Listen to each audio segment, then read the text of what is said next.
everybody, Wes Aranto here, week 3.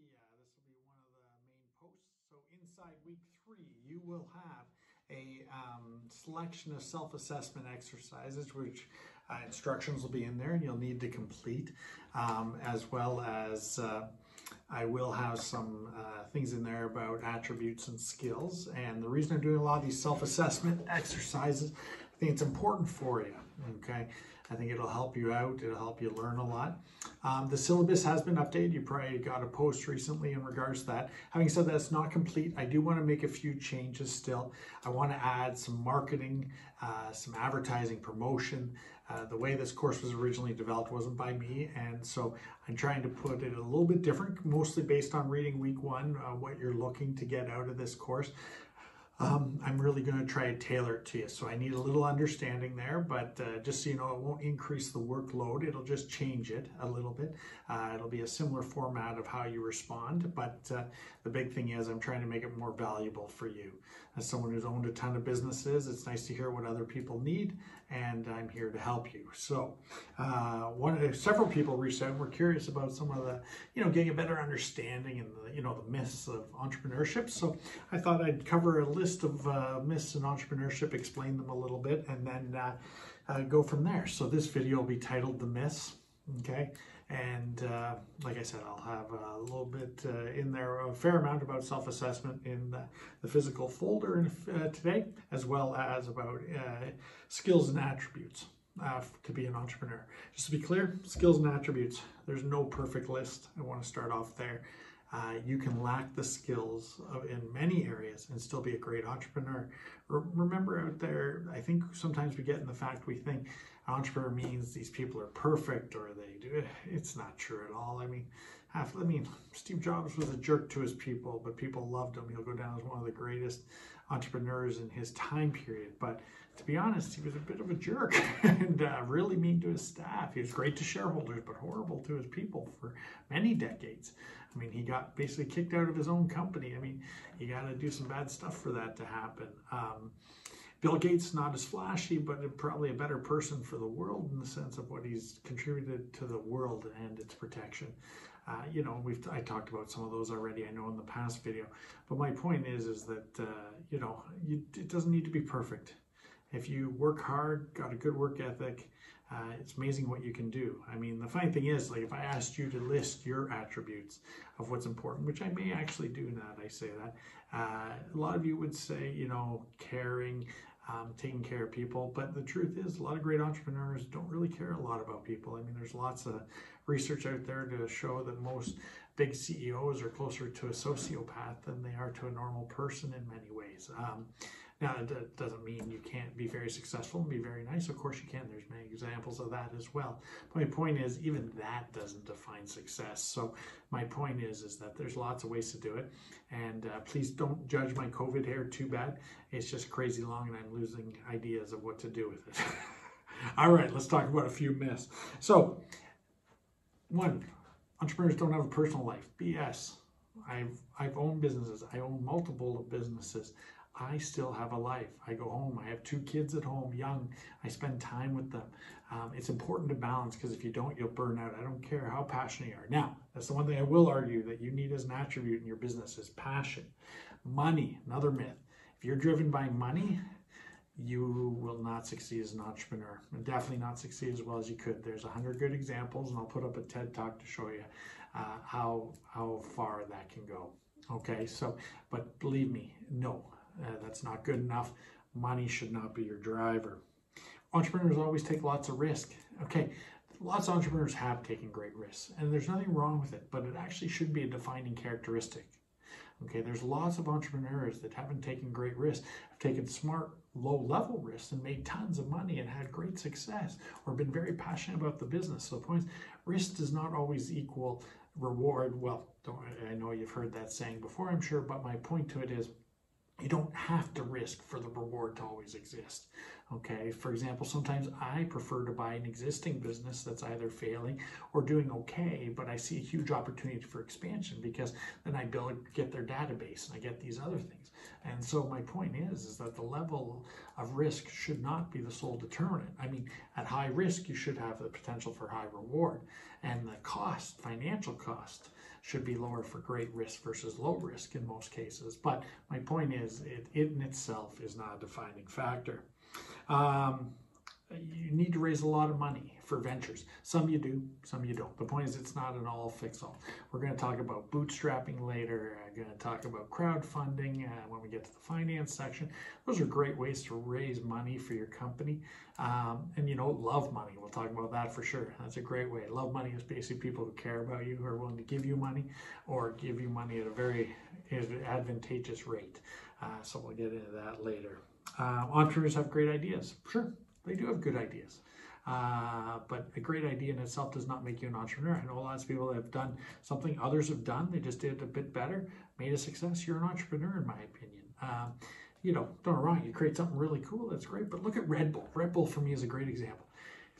Red Bull, most of us know it's not that healthy for us, but yet their whole marketing has been about it being this special drink. They've surrounded it with the idea of being that ultra extreme sport drink. But it is by far not the drink that these athletes are drinking, but that's the one they've related to. And the guy used to be the CEO, I believe, of Pepsi. It was Pepsi or Coke, and who created it. I mean, he made tens of billions of dollars empire based on marketing, which I'm sure we'll talk more about that another day. Formal training and education. No, for me, work ethic supersedes it. Like, having a good education can be helpful. Like courses like this, I really hope it helps you. I really hope it gets you thinking. And I just want to be clear, I will be putting up extra content that you don't have to do. It is optional, but it's something for those that truly want to be an entrepreneur. I want to put up so at least it gives you a footing, an opportunity to reach out to me down the road, a year, 2, 10, if you're working on a business, because you know, so the thing is, I'm going to give some extra content that way because I think it's important. Anyone can be an entrepreneur. BS. Sorry, bad word, I know, but no. Okay. If you can't feel comfortable with the risk and the stress associated with that risk, don't do it. Don't. It's not worth it. Okay. My wife, she's amazing. I love her. She could not be an entrepreneur. That level of risk would drive her crazy. So my point is, it's not for everyone, and there's no harm in that. It's not a good or bad thing.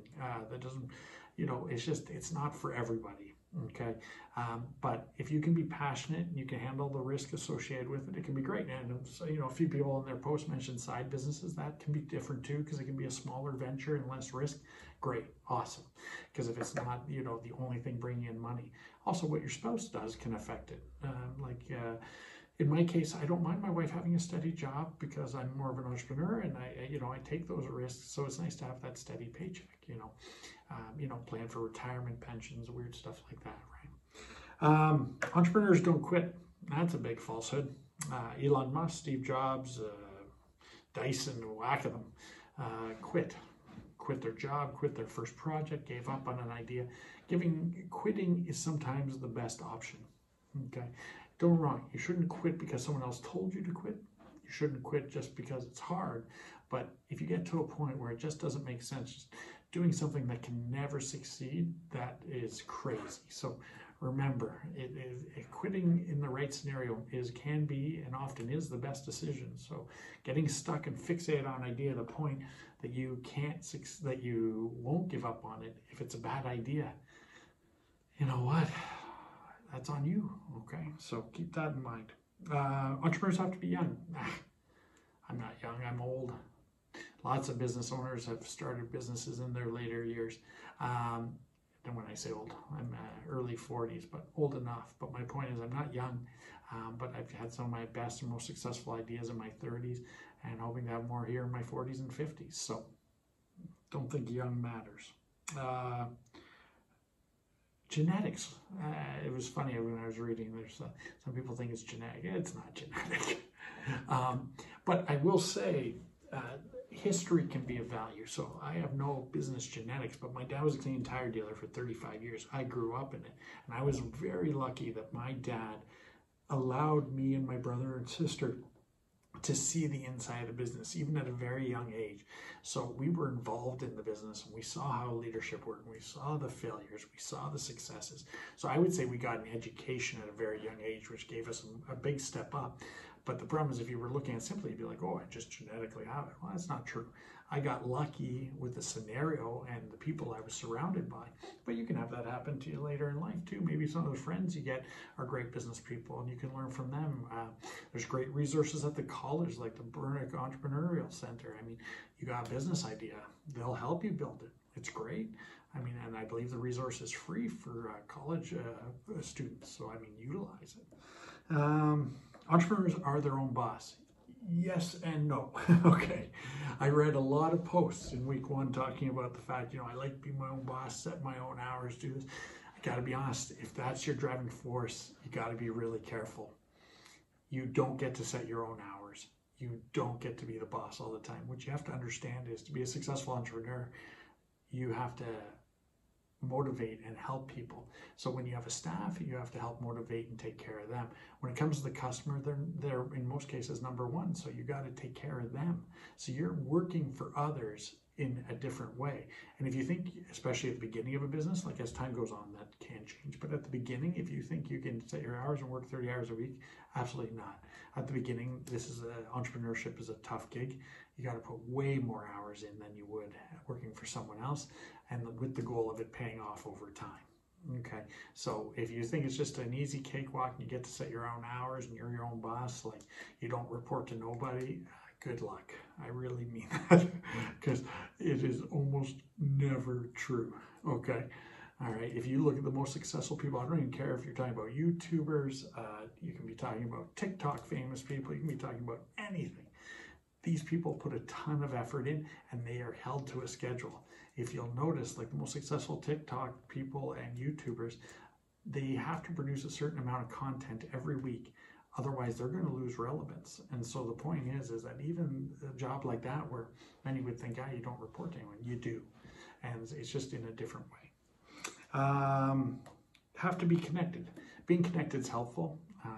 The old saying, it's not what you know, it's who you know, has played true for me numerous times. But I started in Barrie as a realtor with no connections, and now I'm number 8 out of 250 people in my office. I started with nothing. So the point is, you can build connections. If you put the effort and the work in, you can make your own. So it's nice to start with the connections if you got them, but if you don't, there's always a way to get them. Entrepreneurs are usually rich. That is often not true. Unfortunately, COVID-19 is creating an unfortunate, we're going to see an example here of how true that statement I just made was. For example, I was talking to the Canadian Federation of Businesses, CFB, there we go. They were saying that about 25% of restaurants, as of now, will not reopen regardless of what incentives Trudeau brings out or anything else. So my point is, those are almost all entrepreneurs. So the thing is, if you think they're loaded, they're not. 4 months of their business being closed or 3 months can collapse them. That's not rich, okay? I'm not saying they weren't successful, but that's not rich.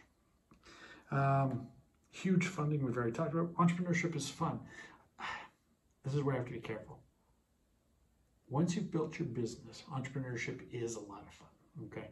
But you have to understand at the beginning, when you're doing a lot of jobs, especially a lot of jobs you may not like, just to save costs or to build it, that part's not fun. What's fun is when you get to an established point, you're more profitable, and you filter those things off to other people, then it's fun. Then it can be a great business, okay? But just don't want you to perceive that, bingo, bango, bongo, out of the gate, I'm laughing and joking. Sometimes you are, but sometimes you're not. Sometimes you're banging your head, sometimes you're frustrated and angry, sometimes things don't go your way. So just keep that in mind. And you could always, I could always come up with more, but my point to it is that's a good solid list to get you started. And I'm not trying to burst anyone's bubble. I'm not trying to be a jerk, but it is important to understand that you can't do it alone. Okay, let me give you another one. If you think an entrepreneur does it alone, they do not.